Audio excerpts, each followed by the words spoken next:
L'info écho avec Capital.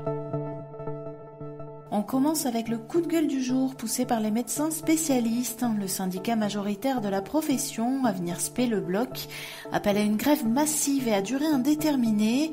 Le mouvement commencera le vendredi 13 octobre. La raison de leur colère, plusieurs textes de loi examinés actuellement par les parlementaires, notamment celui du député de Seine-et-Marne Frédéric Valletoux, qui veut rétablir les gardes obligatoires le soir en semaine et les week-ends pour tous les professionnels de santé.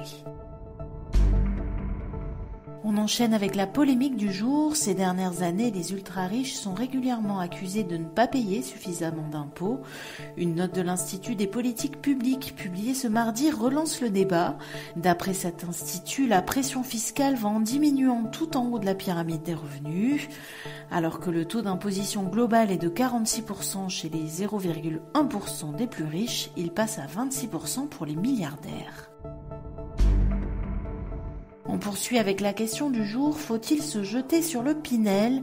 Le clap de fin de ce dispositif est programmé pour 2025. Le gouvernement a décidé de mettre fin au Pinel, prisé des investisseurs immobiliers. Le propriétaire du logement neuf bénéficie en effet d'une forte réduction d'impôts. En échange, il s'engage à louer son bien avec un loyer plafonné sur plusieurs années. Alors, avez-vous vraiment intérêt à vous ruer sur le Pinel avant sa disparition ? Réponse sur capital.fr.